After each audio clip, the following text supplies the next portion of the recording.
ચાલો વિદ્યાર્થી મિત્રો, ધોરણ 9 માં અભ્યાસ કરતા બધા જ વિદ્યાર્થી મિત્રોનું જનતા વિદ્યાલય જાળિયાથી આ વર્ચ્યુઅલ ક્લાસમાં સ્વાગત કરું છું. Good morning to all of you. આજે આપણે તમારા ગુજરાતીની અંદર આવતું આગળનું કાવ્ય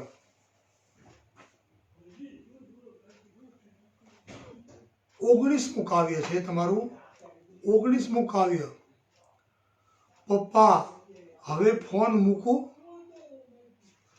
પપ્પા હવે ફોન મૂકું કાવ્ય આજે આપણા ક્લાસમાં ભણવાનું છે.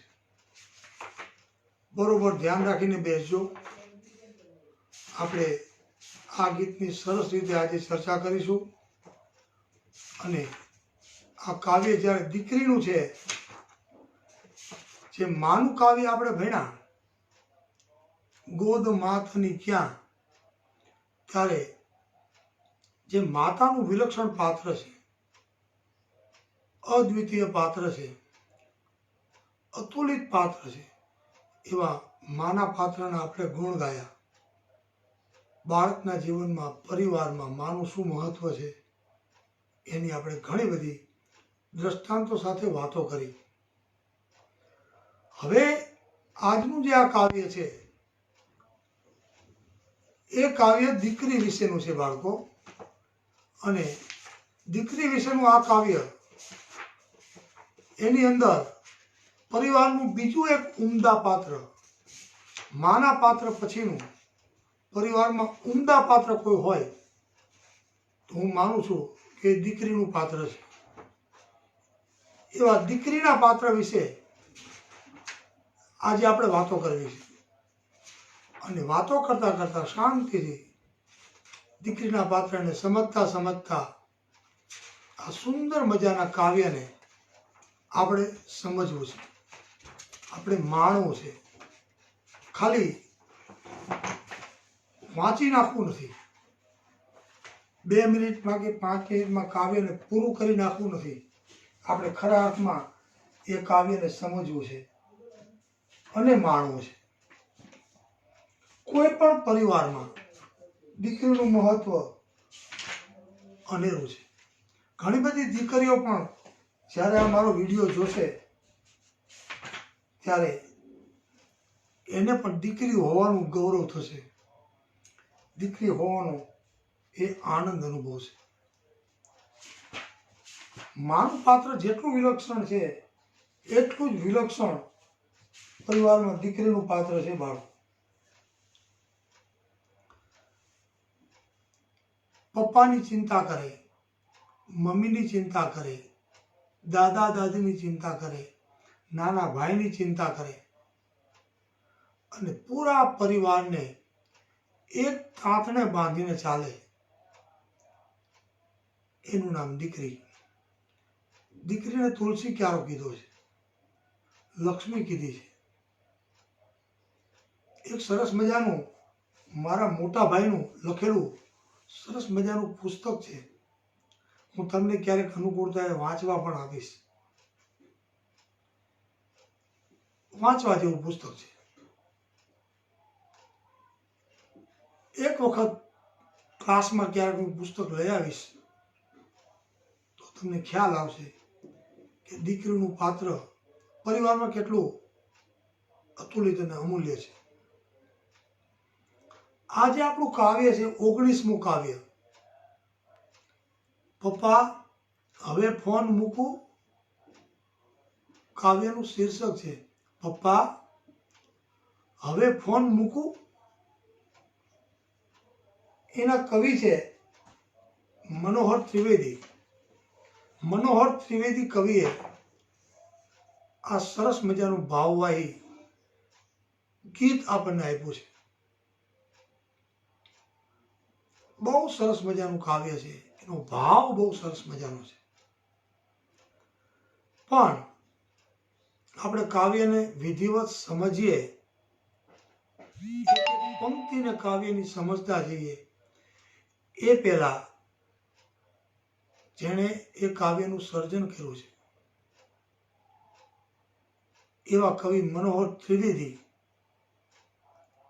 એનો પરિચય થોડો મેળવી લઈએ, એના સાહિત્ય સર્જનને થોડા જોઈ લઈએ, એની ઝાંખી કરી લઈએ, દીકરી વિશે થોડું વધારે ચિંતન કરીએ.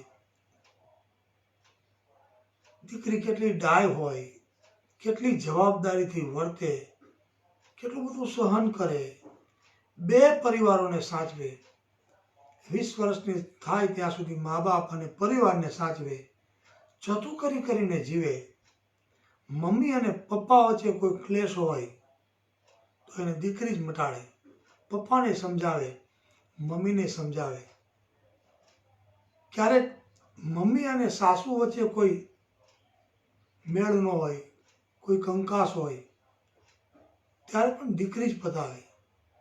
ક્યારેક ભાઈ અને પપ્પા વચ્ચે કોઈ ગજાગ્રથીઓ હોય, કોઈ માથાકૂટ હોય, કોઈ બોલચાલ હોય, ત્યારે પણ બેન જ વચ્ચે પડીને ભાઈને પપ્પાને સમજાવીને પરિવારને એક તાતડે બાંધી રાખવાનું કામ પરિવારમાં દીકરી કરે છે. જતું કરવું પડે ત્યાં દીકરી જતું કરે છે. પોતાને કાંઈક ન મળે તો લેટ ગો કરવાની ભાવના દીકરીમાં હોય છે. સહનશીલ પાત્ર છે. પોતાની મમ્મીને ખૂબ મદદ કરે છે. પપ્પાની સાથે તો એને બહુ લગાવ હોય છે. ઘરની નાનામાં નાની બાબતની ચિંતા કરતી હોય તો એ દીકરી છે. એટલા માટે જ 20 વર્ષ 22 વર્ષ આપણા સમાજના રિવાજ પ્રમાણે પછી દીકરી જ્યારે સાસરે જાય છે, જ્યારે વિદાય લે છે, ત્યારે મમ્મી અને પપ્પા અને સમગ્ર પરિવાર ચોધાર આંસુએ રડી પડે છે. એ વિદાયની ક્ષણ બહુ વહમી હોય છે. મૂછે લીંબુ લટકતા હોય એવો બાપ હોય, સત્તાધારી બાપ હોય, સંપત્તિવાળો બાપ હોય, દુનિયા આખી જેનાથી ડરતી હોય એવો બાપ પણ દીકરીને વિદાય આપતી વખતે જ્યારે દીકરી એને મળવા આવે, દીકરી જ્યારે એને ભેટે ત્યારે ભાંગી પડે છે. ચોધાર આંસુએ એવા બાપને મેં રડતા જોયા છે. આવું વિલક્ષણ પાત્ર દીકરીનું છે. દરેક પરિવારમાં દીકરી હોય છે. કમનસીબે મારી દીકરી નથી, પણ ભત્રીજીઓ છે, એને હું મારી દીકરીની જેમ રાખું છું. શાળામાં ભણતી બધી જ દીકરીઓ એ અમારી દીકરી હોય છે. ક્યાંક અપવાદ હોય, કોઈ દીકરી એવી હોય ક્યાંક અપવાદરૂપ. મેં તમને કીધું ને, અપવાદ ક્યારે સિદ્ધાંત ન બની શકે, બે પરિવારને મુશ્કેલીમાં મૂકે એવી દીકરી કોઈક હોય, પણ મોટે ભાગે દીકરી ડાય હોય. પણ સાથે સાથે એ પણ કહીશ કે દીકરી આજના સમયની વાત કરો તો દીકરીને ગાય દોરે ત્યાં જાય એવો સમય હવે નથી રહ્યો. હવે દીકરીઓ ભણવા લાગી છે, છોકરા કરતાં આગળ નીકળવા લાગી છે. મોટી મોટી પોસ્ટ દીકરીઓ વૈજ્ઞાનિક બને છે, કલેક્ટર બને છે, ડીએસપી બને છે. સ્પોર્ટ્સમાં, રમતગમતની દુનિયામાં જુઓ, કોઈ મોટી હાયર પોસ્ટવાળી નોકરીમાં જુઓ, પ્રાઇવેટ સેક્ટરમાં જુઓ, કોઈ પણ ક્ષેત્રમાં તમે નજર કરો, પોલિટિક્સમાં જુઓ, મોટા હોદ્દાઓ પર બહુ દીકરીઓ છે. કલેક્ટર હોવું એટલે આખા જિલ્લાના રાજા કહેવાય. ડીએસપી હોવું એટલે આખા જિલ્લાના વડા. ઘણી નવી દીકરીઓ ડીએસપી થઈને આવે છે. એના પપ્પાની ઉંમરના એનો સ્ટાફ હોય, એને જે સેલ્યુટ કરતા હોય છે, તમે જુઓ તો આપણને ગૌરવ થાય કે દીકરીઓ ભણી રહી છે, ગંભીરતાથી ભણે છે અને મોટા મોટા હોદ્દાઓને શોભાવે છે. દરેક ક્ષેત્રમાં. એમ નહીં કે આ ક્ષેત્ર, કોઈ કદાચ ક્ષેત્ર એવું બાકી નહીં હોય જ્યાં આજે દીકરીઓ નથી પહોંચી. એટલે પ્રગતિ કરી રહી છે 100%. આવા દીકરીના અણમોલ પાત્રને આપણે પહેલા વંદન કરીએ. એ પહેલા આપણે કવિનો થોડો પરિચય મેળવી લઈએ. પછી દીકરી વિશે જ્યારે કવિતા ભણવી છે સુંદર મજાની કવિતા ભણવી છે, ત્યારે દીકરી વિશે જેટલી વાતો કરીએ, માતાના પાત્ર જેવું જ આ પાત્ર છે, એના વિશે જેટલી વાતો કરીએ એટલી ઓછી છે. પણ મારે દીકરી વિશેના એવા 2 ગીત રજૂ કરવા છે. એકાદું ગીત મારું, આખું ગીત નહીં, પણ 2-4 પંક્તિઓ મેં લખેલી છે દીકરી વિશે, એને પણ મમડાવી છે. હું 2 ગીતો ગાઈશ કવિનો પરિચય આપ્યા પછી દીકરી વિશે મારે કંઈ બોલવાની જરૂર નહીં રહે. દીકરી શું કહેવાય, પરિવારમાં એનો શું રોલ, દીકરી જવાથી, દીકરીની વિદાય જ્યારે થાય ઘરમાંથી, ત્યારે કેમ આટલો બધો ખાલીપો છવાઈ જાય છે, એના ઘણા બધા કારણો છે. એ કવિઓએ બહુ સુંદર રીતે દીકરીના પાત્રના ગુણોને એના કાવ્યોમાં વણી લીધા છે કે ગાતા ગાતા કે સાંભળતા સાંભળતા આપણી આંખો ભીની થઈ જાય. તો સૌથી પહેલા હું ગીતો રજૂ કરું, દીકરી વિશે વધારે કાંઈ બોલવું એ પહેલા કવિ મનોહર ત્રિવેદી વિશે થોડું જાણીએ. અમરેલી જિલ્લાના હિરાણા ગામમાં તેમનો જન્મ થયો હતો. કવિ મનોહર ત્રિવેદીનો જીવનભર તેમણે ઉત્તમ શિક્ષક તરીકે કાર્ય કર્યું. એમણે લખ્યું શું? મોં સૂઝણું, ફૂલની નૌકા લઈને, છૂટી મૂકી વીજ, આપોઆપ, વેળા, એ તેમના કાવ્ય સંગ્રહો છે. આ 5 કાવ્ય સંગ્રહો એમણે આપ્યા છે. નથી, ગજવામાં ગામ અને નાતો, આ 3 એમની નવલિકાઓ છે, નવલિકા સંગ્રહો છે. ઘરવખરી, તેઓ તેમના ચરિત્ર નિબંધોના સંગ્રહો છે. કાચનો કૂપો, તેલની ધાર, ટીલ્લી, આલે લે, તેમની 12 સાહિત્યની કથાઓ છે. ગીતમાં અને ગઝલમાં તેમની નોંધપાત્ર ગતિ રહી છે. અને આ ગીતમાં પપ્પા હવે ફોન મૂકું, એની થોડીક તમને કવિતાની પૂર્વ ભૂમિકા આપી દઉં. કવિતામાં આવે છે શું? વાત હાવ સામાન્ય છે. એક દીકરી, મધ્યમ વર્ગની, ગરીબ વર્ગની એક દીકરી હોસ્ટેલમાં રહીને ભણે છે. મમ્મી પપ્પાથી થોડી દૂર છે. અને ત્યાંથી પહેલા તો મોબાઈલ કે એવું કંઈ હતું નહીં, એટલે હોસ્ટેલની બહાર જઈને એક એસટીડીમાંથી, પહેલાં એસટીડી પીસીઓ હતા ને, એ એસટીડીમાંથી એના પપ્પાને ફોન કરે છે. એ તો સામાન્ય ઘટના છે. કોઈ દીકરી એના પપ્પાને હોસ્ટેલમાં રહેતી હોય ને ફોન કરે, એ તો સહજ ઘટના છે. પણ એ ફોન દ્વારા જે પરિવારની ચિંતા કરે છે, પરિવારની નાની નાની જે ખબર પૂછે છે, મમ્મીની ખબર પૂછે છે, પપ્પાની ખબર પૂછે છે, ભાઈની ખબર પૂછે છે, પરિવારમાં શું ચાલે છે, પરિવારમાં નાની મોટી ખરીદી વિશે, મમ્મીની તબિયત કેવી રહે છે એના વિશે, મમ્મીને કોઈ હેરાન નથી કરતું ને બિચારી ભોળી છે, આ બધી નાની નાની બાબતોની કેવી સરસ લાગણીથી દીકરી પૂછા કરે છે. એનાથી આપણને સમજાય કે લાગણી, દીકરી કેટલી ડાય હોય છે અને દીકરીને દૂર બેઠા બેઠા પરિવારની કેવી ચિંતા રહેતી હોય છે. સાસરે ગયા પછી પણ મા બાપની, ભલે દીકરો ભેગો રહેતો હોય મા બાપની, પણ સાસરે બેઠા બેઠા મા બાપની સતત ચિંતા કરતી હોય તો દીકરી છે. અદ્ભુત પાત્ર છે દીકરીનું. તો સૌથી પહેલા હું તમને આ કાવ્ય અત્યારે સમજાવતો નથી, માત્ર આ કાવ્યનું પઠન કરું છું અને દીકરી વિશેની રચનાઓ ગાઈને મૂકું છું.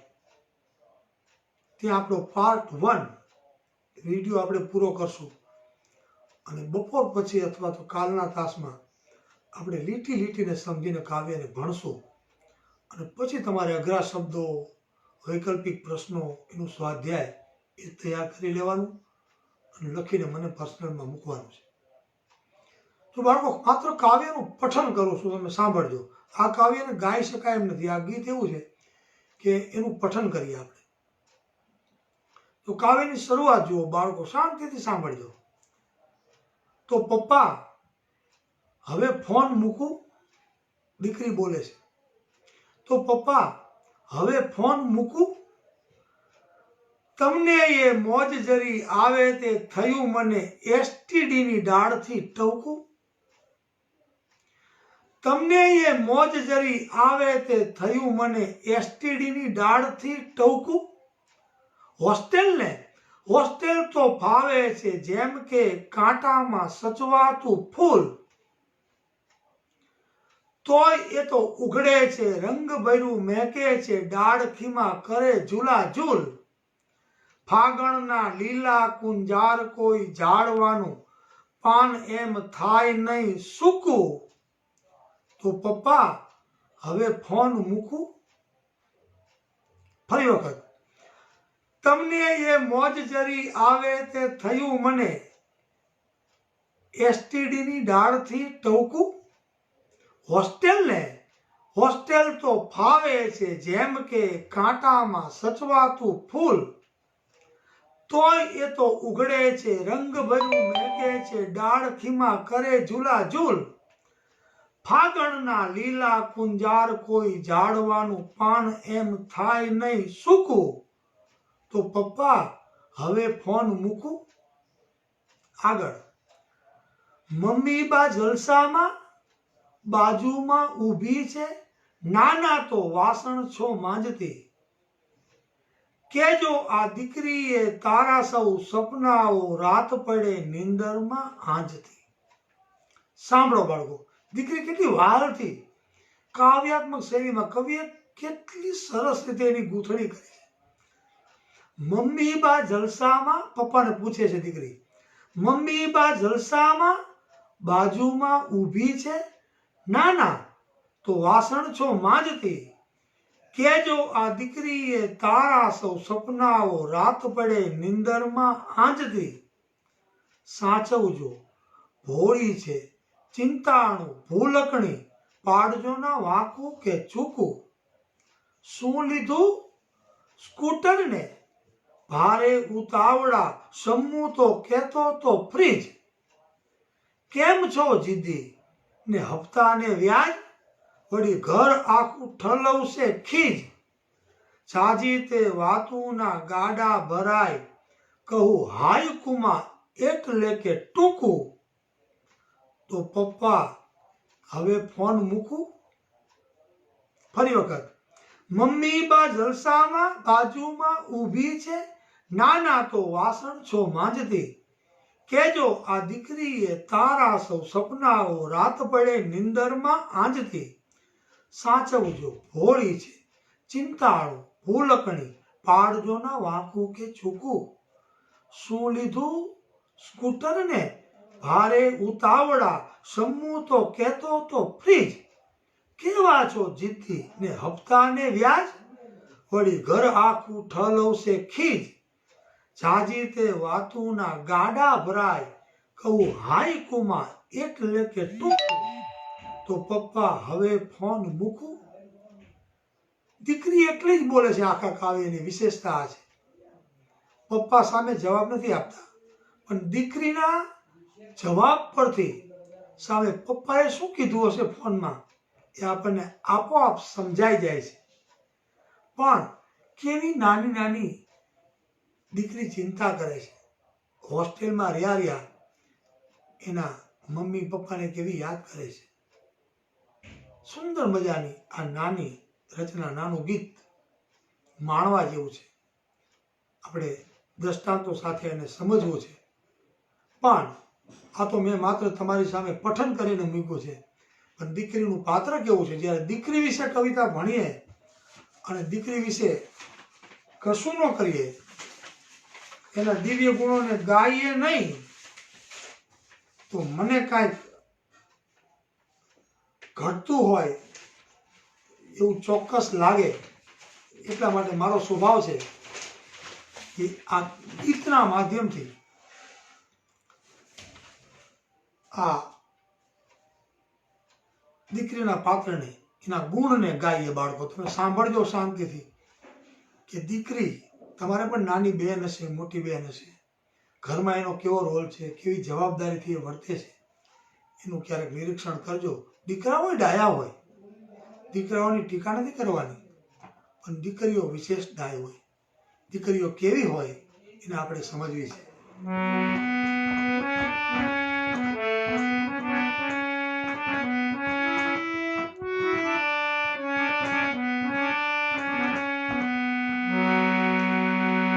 આટલા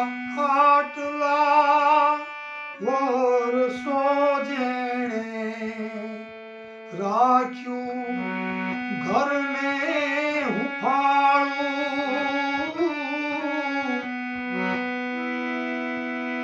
મહેંદી મૂકી આજ ચાલ્યું જાશે, મહેંદી મૂકીને ચાલ્યું આજે ઘરનું એ અજવાળું.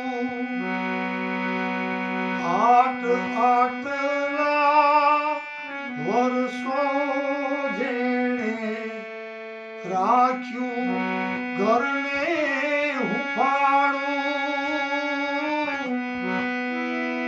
મહેંદી મૂકી આજ ચાલ્યું આજે ઘરનું એ અજવાળું.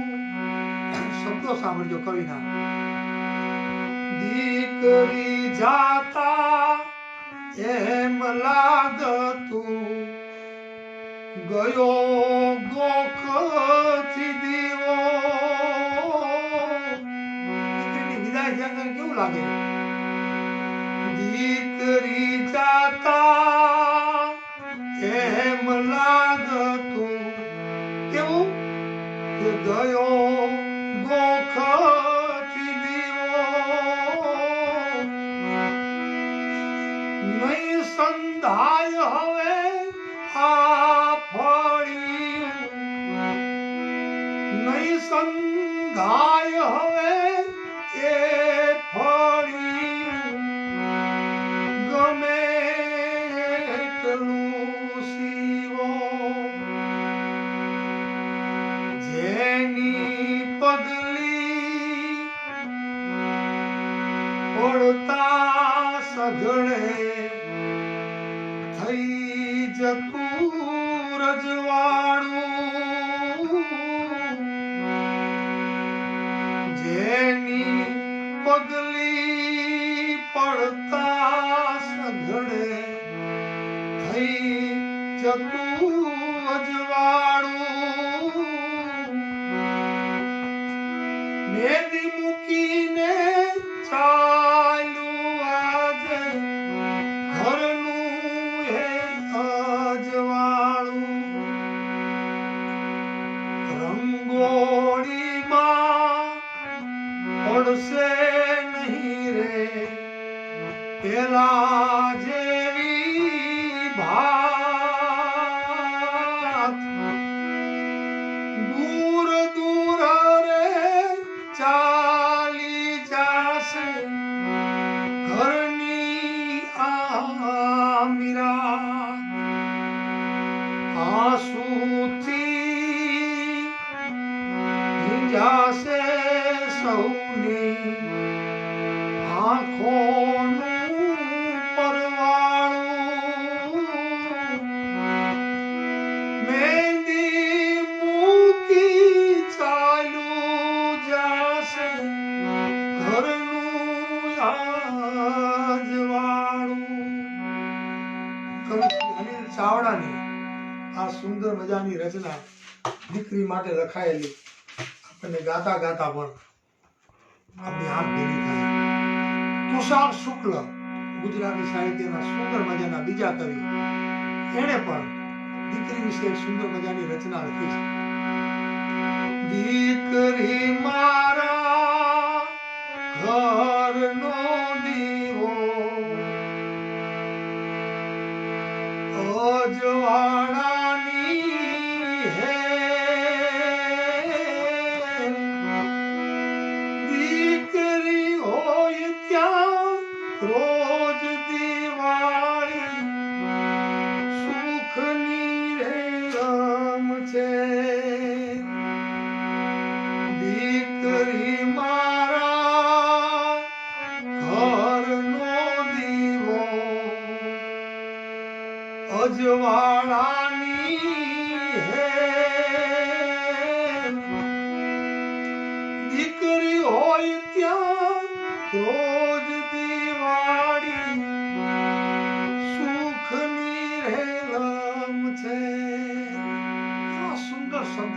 માટે વાપરા છે કવિ શ્રી તુષાર શુક્લે. બાળકો સાંભળજો.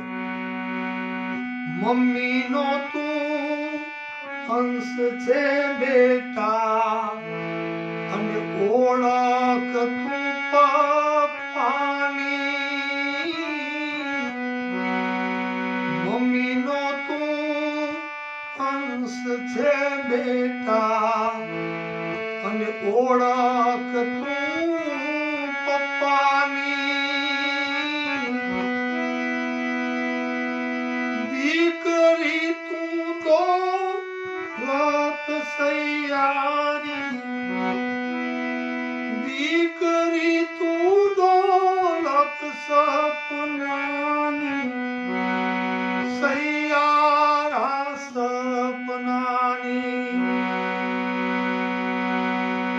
દીકરી મારા ઘરનો દીવો અજવાળાની હે.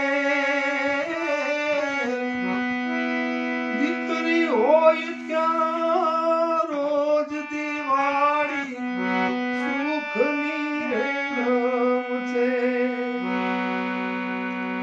એક દી આંગણે ગુંજશે મીઠા શરણાયું ના સૂર.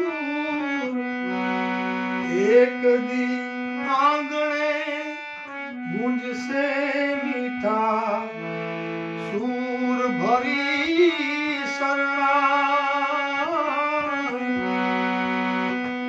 પાનેતરમાં લાડકડી જાણે લજામણી શરમાં. કંકુ ભીના પાડતા પગલા. કંકુ ભીના પગલા પાડતા લઈ જશે તારો છે. દીકરી એટલે રોજ દિવાળી સુખની રેલમ છે. આપણે આંગણે કંકુ પગલા કોઈને કંકુ થાપા. સમય કેરા રણમાં તરસે સ્મરણો ના તરાપા. વેળા વીતે એને વાળવી પાછી નથી જરાય સે. દીકરી એટલે રોજ દિવાળી સુખની રેલમ છે. કવિતા થોડી લાંબી છે જેટલી ગવાય એટલી ગાવ. ટહુકો સુનો માળો એવું દીકરી સુનું ઘર.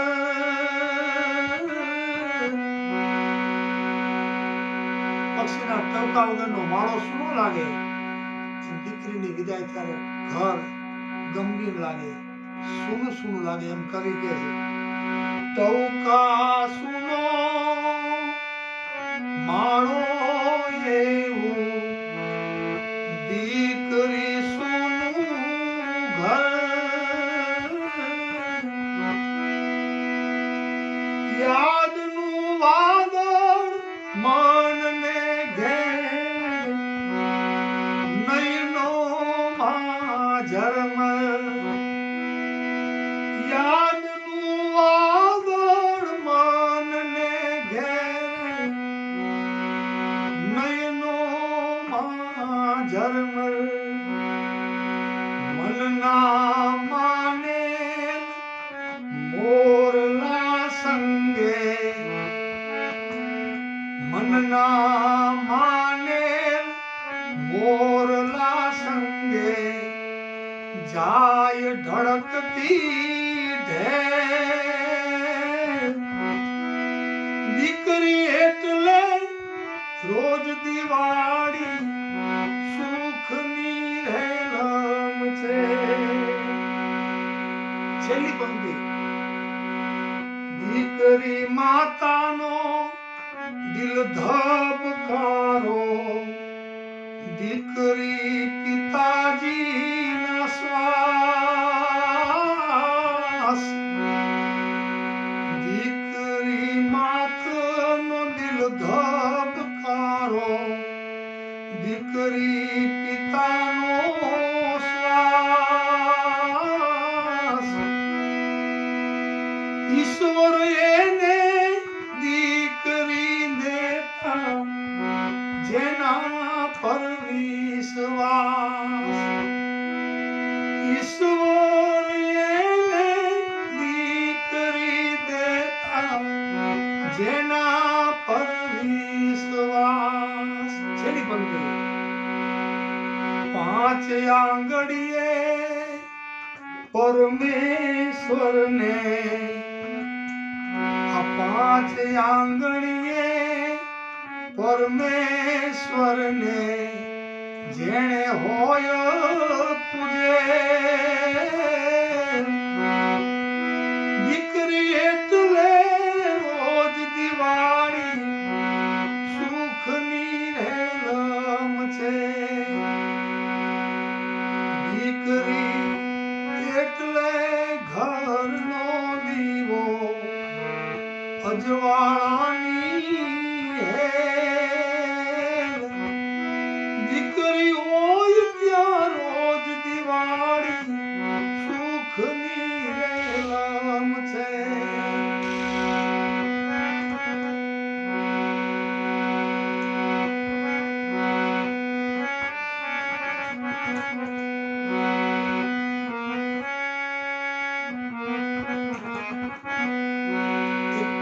મારા કાવ્યની બે પંક્તિ મેં પણ દીકરી વિશે એક રચના લખી છે, એ ગાઈને આજનો ખાસ પાર્ટ 1 પૂરો કરું છું. મારી રચનાના એક અંતરો અને એક મુખડું મેં પણ દીકરી વિશે કંઈક લખ્યું છે.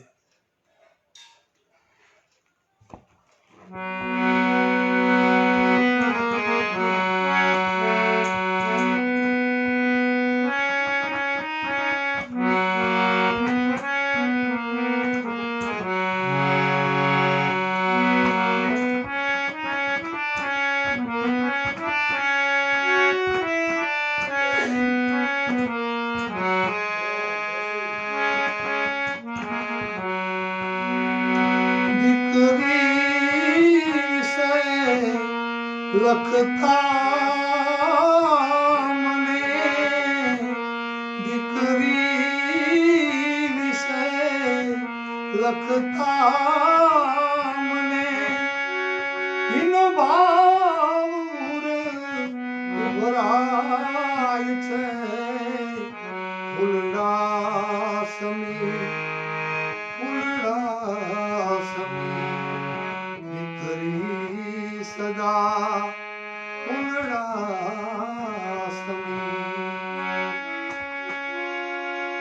ચહેરાના પિતાને જોઈને, ચહેરો પિતાનો જોઈને બોલ્યા વિના જે પામી લે, બોલ્યા વિના જે પામી લે, એનો હાથ માથા પર મૂકી પિતાના દુઃખને થામી લે. ફૂલડા સમી ફૂલડા સમી દીકરી સદા ફૂલડા સમી. બાપનો ચહેરો જોવે ને ત્યાં દીકરી પામી છે, બાપુજી તમારા ચહેરામાં ફેસ, તમે ક્યાંક ટેન્શનમાં છો, તમારા મગજ ઉપર ક્યાંક ટેન્શન છે, શું છે મને કયો. બાપુજી એમ કે ના ના કાંઈ નથી. દીકરી એમ કે બાપુજી હું તમારો ચહેરો વાંચી શકું છું. જે હોય કયો વાપસ બાપુજીની બાજુમાં બેસી જાય, ખભે માથે હાથ મૂકીને બાપુજીને આશ્વાસન આપે અને એના દુઃખને હળવું કરી નાખે. મમ્મી હોય તો મમ્મીના દુઃખને હળવું કરી નાખે. એનું નામ એવી સમજણી, એવું સમજણું પાત્ર પરિવારનું એટલે દીકરી છે. દીકરી વિશે મેં રચનાઓ ગાઈ. દીકરી વિશેનું કાવ્ય ભણવું છે તો દીકરી વિશેની થોડીક વાતો કરીએ, દીકરીના પાત્રના ગુણને ગાઈએ તો કવિતા ભણ્યા કહેવાય. હું એવું માનું છું. એટલા માટે આ સંગીત થોડુંક જાણું છું તો હાર્મોનિયમના માધ્યમથી બાળકોની સામે કવિતા, આવી કવિતાઓ માતા વિશેની, દીકરી વિશેની, પિતા વિશેની ગાઈને મૂકવાનો પ્રયત્ન કરું છું. આજના તાસમાં બસ અહીં અટકીએ છીએ. આ પાર્ટ 1.